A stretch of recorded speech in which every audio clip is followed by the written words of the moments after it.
Assalamualaikum warahmatullahi wabarakatuh. Alhamdulillah wa kafa wassalatu wassalamu ala rasulillah wa ala alihi wa ashabihi wa mawala wa la hawla wa la quwata illa billah, amma ba'du. Bapak Ibu dan hadirin jamaah Masjid At-Tanwir Menteng Raya 62 yang dirahmati Allah Subhanahu wa taala. Topik kajian kita pada zuhur kali ini adalah Spirit Isra Mi'raj menuju pribadi unggul. Kalau kita buka dalam sejarah perjalanan Nabi SAW, ada salah satu momen yang amat sangat dahsyat, yaitu ketika terjadinya Isra Mi'raj. Mengapa ini disebut dengan peristiwa yang sangat dahsyat dialami oleh Rasulullah SAW? Karena perjalanan diawali dari minal Masjidil Haram ilal Masjidil Aqsa, dari Masjidil Haram di kota Makkah kemudian ke Masjidil Aqsa di Palestina. Kemudian Nabi SAW dimi'rajkan, diperjalankan menuju ke langit yang ketujuh yang dikenal dengan Sidratul Muntaha. Begitu dahsyatnya, para ahli tafsir kemudian memaknai Allah Subhanahu wa taala menyatakan firman-Nya di dalam surat Al-Isra ayat yang ke-1. A'udzubillahi minasyaitonirrajim. Subhanalladzi asra bi 'abdihi lailam minal masjidil haram ilal masjidil aqsa alladzi barakna haulahu linuriyahu min ayatina innahu was-sami'ul basir. Kata Pak ahli tafsir, ketika firman Allah diawali dengan kalimat subhana, itu menunjukkan ada sesuatu yang amat sangat dahsyat yang nalar manusia biasa sulit mencernanya kecuali dilandasi dengan keimanan yang tinggi kepada Allah Subhanahu wa taala. Karena itulah ketika Rasulullah SAW pulang dari Isra Mi'raj, sebelum sholat subuh tiba kembali di kota Makkah di Masjidil Haram, disampaikan kepada sahabat Abu Bakar radhiyallahu anhu, maka beliau menyatakan, ya Rasulullah, lebih dari itu pun kami mengimaninya. Maka kemudian Abu Bakar digelari dengan As-Siddiq yang selalu membenarkan setiap berita Rasulullah Muhammad SAW. Ini adalah hal yang sangat penting.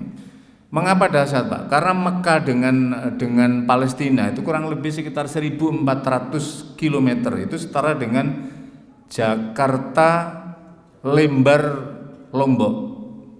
Sebab Jakarta Bali 1000 km, Jakarta Banyuwangi 1000 km. Sedangkan Banyuwangi jalur darat diurungi sampai Lombok itu 500 km. Berarti hampir di Pulau Lombok, satu malam. Dan kemudian kemudian Masjidil Aqsa ke langit ke-1 hingga ke langit 7. Saya kasih tahu saja, menurut perhitungannya Profesor Ahmad Baikuni. Profesor Ahmad Baikuni adalah seorang cendekiawan muslim, mantan ketua Badan Atom Nasional. Jadi beliau itu seorang ahli atomik yang luar biasa. Ketika ngajar di pasca kami itu sekian puluh tahun yang lalu, tahun 2000, beliau itu menghitung ketika pas Isra begini momennya, kemudian dia menghitung jarak jagat langit 1 kemudian langit yang kedua. Ini tentu hitungan astronomi dari seorang ilmuwan. Kata beliau, menurut ahli, garis tengah jagat raya artinya adalah langit yang pertama menuju langit yang berikutnya, itu setara mencapai 30 miliar tahun cahaya. Menghitung cahaya itu berarti kecepatannya berapa? 30 miliar kali 360 kali 24 kali 60 kali 60 kali 300 ribu kilometer, ketemunya jarak satu langit dengan langit yang kedua itu angkanya 279,930, nolnya itu 24. Berapa membaca 024 itu, Mas? Billion kilometer, itu baru satu langit. Sampai ke langit yang 7 itu kira-kira angkanya, itu ketemu angkanya itu adalah 61.515, nolnya 48. Itu berapa membaca kilometernya, Mas Mufid? Itu maha dahsyat, itulah makanya Al-Quran menggunakan kata subhana. Begitu penjelasan para ahli tafsir. Yang luar biasa itu yang tidak dicerna. Lah, karena itulah ketika menjelaskan ini di tafsir Al-Azhar itu Buya Hamka mengilustrasikannya begini. Mengapa nalar orang-orang Mekah pada waktu itu sulit mencernanya? Karena transportasinya satu-satunya adalah andalannya adalah transportasi unta dan kuda. Sehingga ketika kemudian dijelaskan dengan transportasi ruang angkasa, sulit mencernanya. Kira-kira logika daratnya itu begini. Dulu ada orang Surabaya, maaf orang Malang, bernadar kalau si fulan terpilih, kira-kira begitu, saya akan jalan kaki ke Jakarta. Dinadari betulan Pak, jalan kaki nyampe Jakarta 30 hari baru nyampe Jakarta. Mungkin ada yang bertanya, kok lama Pak? Ya dengan istirahatnya, masa enggak istirahat? Istirahat lama, kan apalah di situ lah, mampir situ sampai 30 hari. Kemudian ada lagi kelas kami waktu di pondok dulu, nadar berangkat ke Jakarta, naik sepeda panca Pak, 7 hari 7 malam nyampe Jakarta. Kalau nggak percaya Bapak coba, 7 hari 7 malam. Orang mudik, rombongan Orla, orang Lamongan, rombongan yang pakai sepeda motor, ada yang sampai Banyuwangi sana, itu perlu waktu dengan istirahat dan seterusnya 2 hari 1 malam.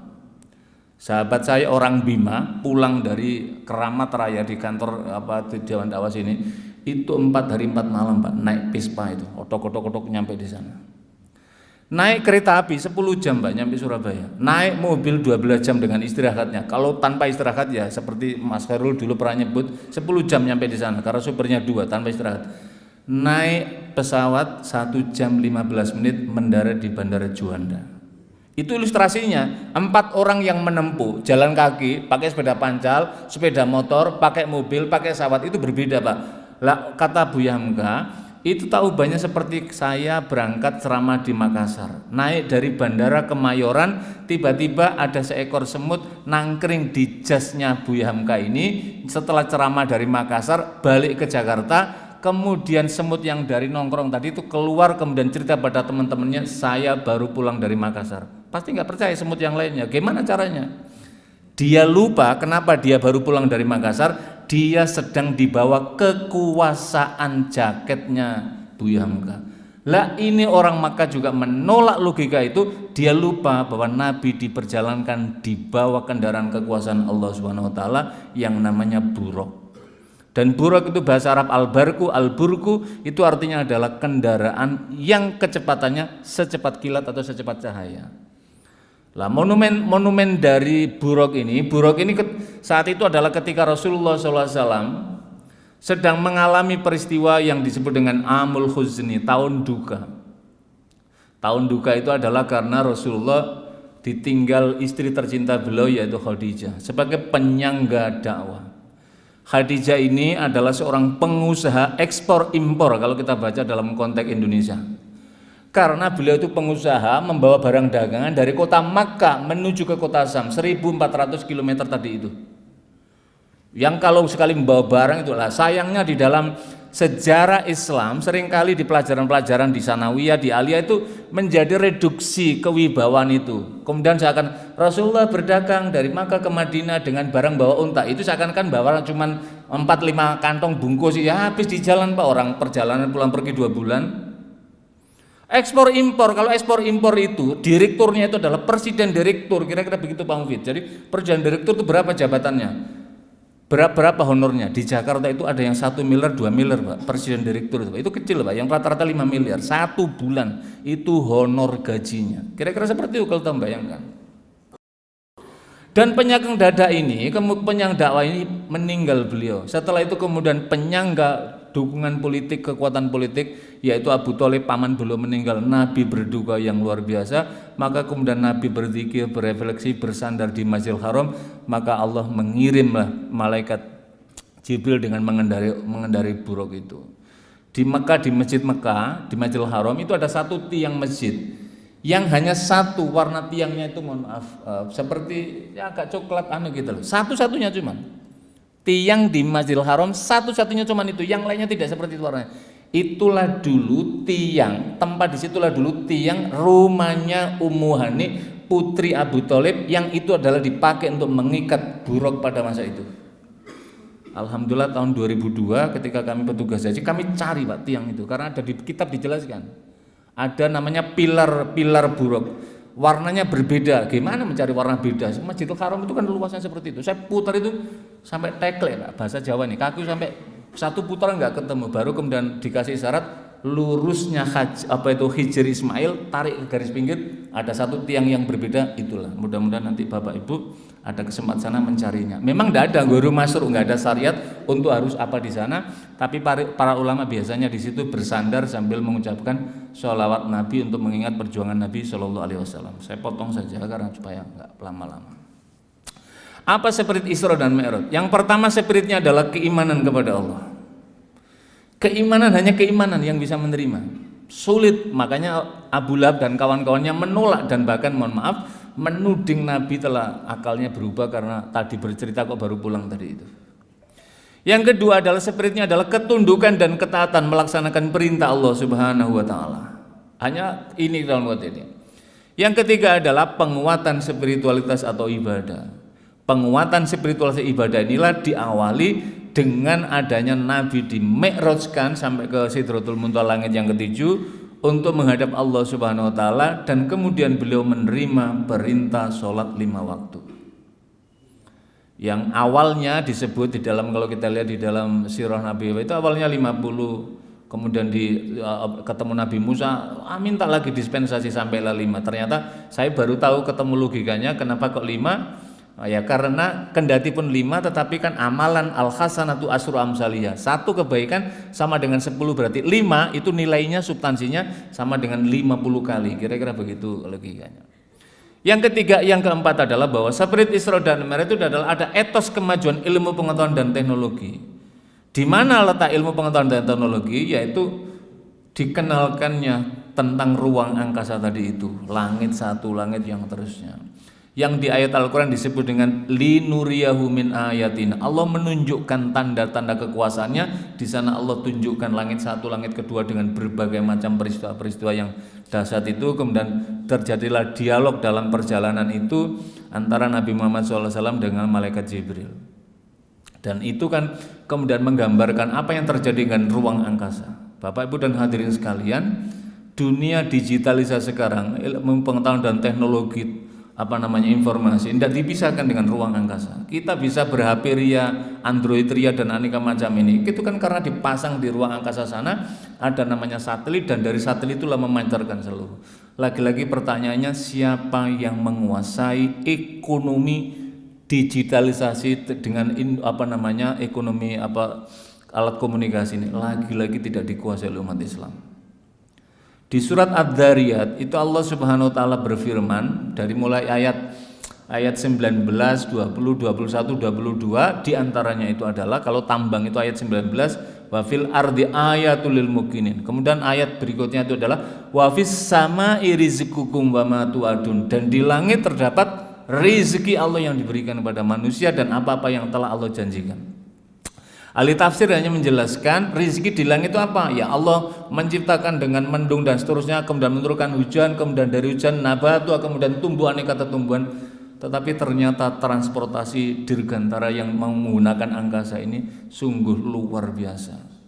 Kalau dulu kan pakai darat semuanya, coba sekarang dengan ini. Bahkan sekarang yang terbaru katanya ditemukan pesawat super cepat lah, supersonik istilahnya, yang kira-kira Amerika dengan Tiongkok itu hanya bisa ditempuh 2,5 jam. Jadi nanti kira-kira pulang dari Jakarta Juanda itu baru duduk udah langsung mendarat kira-kira cepat seperti itu. Itu kan berarti ada transformasi transportasi yang luar biasa lah. Sekarang ini bagaimana caranya? Itu Allah sudah memberikan isyarat dalam konteks itu. Yang berikutnya spirit Isra dan Mi'raj itu adalah ada ujian kesabaran. Rasul yang manusia pilihan yang digelar dengan Al-Mustafa itu saja diuji, dan manusiawinya Rasul pun bersedih ketika dia meninggal istrinya. Dan siapapun ketika ditinggal istrinya itu ada kedukaan yang luar biasa. Saya berkali-kali bertakziah di rumah sahabat yang ditinggal istrinya. Kita bisa merasakan. Kemudian saya hibur, jangankan Anda, Rasul saja bersedih, maka bersedih dan segera bangkitlah sebagaimana Rasul mengajarkan. Dan ketika dalam kesedihan itu kemana larinya Rasul? Rasul lari ke Masjidil Haram, artinya Rasul bersandar kepada Allah Subhanahu wa taala. Dan untuk apa? Ternyata apa? Allah mengirim, Allah mengangkat derajatnya. Jadi ketika kita dalam keadaan berduka, maka kemudian kita larinya kita itu adalah kepada Allah, maka Allah akan mengangkat derajat kita. Jangan sampai kita lari tempat. Jangan sampai kemudian kita menuju pada hal-hal yang negatif. Maka Allah meminta sandaran dalam konteks ini. Hikmahnya banyak, Keistimewaannya juga luar biasa kalau kita lihat dalam konteks ini, sebab seluruh ibadah semuanya Allah menggunakan perintah darat. Ketika perintah tentang puasa, maka ketika perintah sholat Allah hanya mengirim ayat, turun ayat dari langit, turunkan ke bumi, turun ke kota Madinah. Ya ayyuhalladzina amanu aqimus sholat, dirikan sholat. Ketika perintah zakat turun ke bumi juga, Madinah. Ya ayyuhalladzina amanu aqimus sholat wa atuz zakat, dirikan sholat. Ketika memerintahkan puasa juga begitu, dari langit turun ke bumi. Ya ayyuhalladzina amanu kutiba alaikumus syiyam. Ketika haji juga seperti itu. Kalau tadi puasa pada tahun kedua Hijriah, maka ketika haji tahun ke-10 Hijriah juga turun dari langit, turun ke bumi, turun ke Mekah. Wa atimul hajja wal umrata lillah. Tapi ketika sholat khusus yang dari bumi dinaikkan ke langit untuk menerima perintah, berarti ada sesuatu yang sangat istimewa. Ibadah sholat itu ada yang sangat istimewa, maka jangan pernah kita menelantarkannya. Makanya Ibnu Rajab, murid Imam Ahmad bin Hambal, mengarang satu kitab, judul kitabnya yaitu judul kitab Ifadis sholat yahfadka, jagalah sholatmu, niscaya sholat itu yang akan menjagamu. Nah, barulah kemudian diurai dan seterusnya dengan panjang lebar dan kemudian melatih ini. Tadi spirit Isra Mi'raj itu adalah menuju pribadi unggul. Pribadi unggul itu seperti apa? Yang pertama adalah memiliki iman yang kuat. Makanya di dalam Undang-Undang Sistem Pendidikan Nasional yang ditandatangani Presiden tahun 2003 itu, judul pertama adalah pendidikan nasional adalah membentuk manusia yang beriman dan bertakwa, berakhlakul karimah, kemudian memiliki keterampilan bla bla, 13 poin di sana. Tapi 3 poin dasar adalah manusia yang beriman, bertakwa dan berakhlakul karimah. Jadi orang yang pribadi yang unggul itu adalah memiliki keimanan dan ketakwaan yang kuat. Imannya tidak goyah. Apalagi dalam dimensi kehidupan saat sekarang ini, ujian luar biasa, maka iman perlu menjadi kokoh. Banyak orang yang tidak tahan dengan keimanannya, justru menenggelamkan derajat kemanusiaannya. Yang kedua adalah belakhlul karimah. Ilmu boleh tinggi, jabatan boleh tinggi, tetapi jangan sampai akhlak itu hilang. Makanya kan al-adabu fauqal ilmi, adab akhlak itu di atas ilmu. Makanya adab telah menjadi ini. Kita alhamdulillah founding father Muhammadiyah telah memberikan teladan yang luar biasa terkait dengan akhlakul karimah ini. Yang ketiga adalah berdisiplin tinggi. Salat itu mengajarkan disiplin. Salat memang zuhur misalkan jam 12.10 menit atau jam 12.08 menit misalkan, jam 12.08 atau 12.10 menit, maka berarti sholat di awalnya kayak tadi itu dia awal waktu. Masih antara zuhur sampai nanti menjelang asar, ya masih dalam waktu ala waktu ya. Tapi nanti ketika di akhir waktu juga masih sah. Tetapi ketika Abdurrahman bin Auf, salah seorang pengusaha multinasional kalau kita bahasa kita sekarang, yang mendermahkan hartanya yang luar biasa ketika terjadi perang Badar pada tahun kedua Hijriah itu, beliau bertanya kepada Rasulullah, "Ya Rasulullah, ayul amali afdal?" Amal yang paling utama itu apa? Jawaban Nabi apa? As-sholatu fi awwali waqtiha. Sholat di awal waktu. Dan passionnya itulah yang kemudian dia merubah tanda beliau. Kehebatan Abdurrahman bin Auf itu ketika perang Badar beliau menyumbangkan 500 ekor kuda pilihan dan 50.000 dinar. 1 dinar itu setara dengan 5 gram emas. Satu harga gram emas menurut Antam sekarang itu 1,6 juta 1 gramnya. Itu berapa miliar, ratusan miliar kira-kira. Dan tidak hanya cukup di situ, orang yang gugur di medan perang Badar beliau memberikan santunan masing-masing 400 dinar sebagai pesangon pada mereka. Yang pulang selamat dikasih 50 dinar, uang saku lah kira-kira seperti itulah. 50 dinar, berarti kan luar biasa. Yang ketiga adalah, yang keempat dari pribadi unggul adalah menghargai waktu. Waktu itu luar biasa. Al-Quran menggunakan istilah dengan wal asri, demi waktu asar, tapi demi masa terjemahannya. Wal fajri, demi waktu fajar, berarti ada manfaat luar biasa. Wal laili, demi waktu malam, berarti malam itu punya dimensi yang luar biasa. Lah makanya kan orang barat menyebut time is money. Waktu adalah uang ya. Makanya bekerja diputar bagaimana menghasilkan uang. Tetapi bagi orang mukmin al waktu al ibadah. Waktu adalah ibadah. Ibadah itu kemudian dirumuskan oleh Masih Starje, ada ibadah mahdho, ada ibadah ghairu mahdho. Yang mahdho seperti 5 waktu yang kita jalankan ini. Yang ghairu mahdho orang berekonomi, orang berpolitik tetapi di jalan Allah semata-mata pengabdiannya, orang berbisnis, orang berpendidikan, itu semua adalah bagian dalam ibadah dalam cakupan makna yang luas. Lah pribadi yang unggul berikutnya itu adalah memiliki etos tinggi, belajar, semangat belajar yang tinggi sebagaimana sholat yang semangatnya yang luar biasa. Makanya kan menuntut ilmu itu minal mahdi ilal ladi, dari sejak dari gendongan ibu sampai nanti ketika menjelang meninggal. Makanya di dalam biografi dari pengarang Bidayatul Mujtahid Ibnu Rus itu sepanjang masa membaca kitab, membaca buku, hanya tidak sempat membaca buku katanya ketika masa kecil sebelum balik sama malam meninggal saja gitu.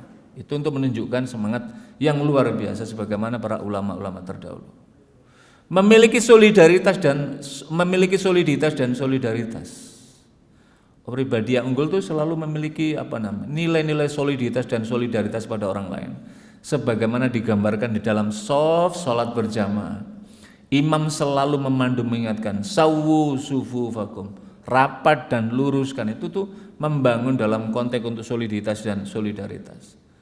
Kemudian pribadi unggul itu adalah meraih prestasi. Makanya Al-Quran menggunakan kalimat fastabil khairat, berlomba-lombalah kebaikan. Ini menjadi motonya ada di IMM, kemudian Pemuda Muhammadiyah. Ini menjadi moto dan menjadi spirit perjuangan Muhammadiyah dan seluruh kaum muslimin untuk kita berfastabiqul khairat, berlomba-lomba menjadi yang terbaik. Bukan bersaing tetapi bersama-sama menuju pada kebaikan. Kemudian berikutnya? Mendorong berbuat baik. Wa'mur bil ma'ruf. Jadi semua jalan mendorong berbuat baik. Kuntum khairu ummatin ukhrijat linnas ta'muruna bil ma'ruf. Umat yang unggul itu adalah yang selalu menyuruhkan pada kebaikan. Makanya mengajak kebaikan. Saya ketika di rumah sakit, kalau Bapak Ibu di rumah sakit Cempaka Putih, maka itu ada pengumuman, kurang 10 menit ucapan salam dari masjid. Adzan duhur, 10 menit lagi adzan duhur, mari bersiap-siap. Jadi kecuali yang di bagian emergency manda. Sama juga ketika kami ke kampus Purwokerto itu juga seperti itu. Kurang 10 menit ada pengumuman. Di hampir di semua banyak lembaga-lembaga pendidikan Islam, kita berbangga itu bagian dalam konteks itu. Lah ketika orang beramal ma'ruf, enggak ada orang marah, Pak. Tapi ketika orang memerintahkan, mencegah, menjauhi kemungkaran, wanha anil mungkar, bisa marah.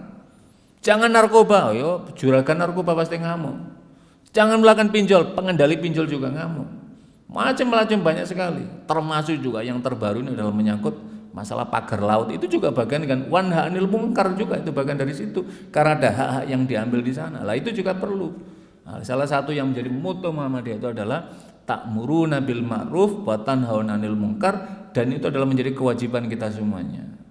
Karena akibatnya ketika misalkan narkoba, kemudian membawa enggak apa-apa saja, enggak penting anak kita. Lama-lama lingkungan kita dikepung seperti yang diilustrasikan di dalam kitabnya Ibnu Khaldun dalam Al-Muqaddimah itu. Maka itu adalah pasti gambaran yang untuk di sana. Memiliki kesabaran yang tinggi, wasbir ala ma asabak. Ujian itu memang bertubi-tubi. Maka mesti harus kita meninggikan tentang kesabaran.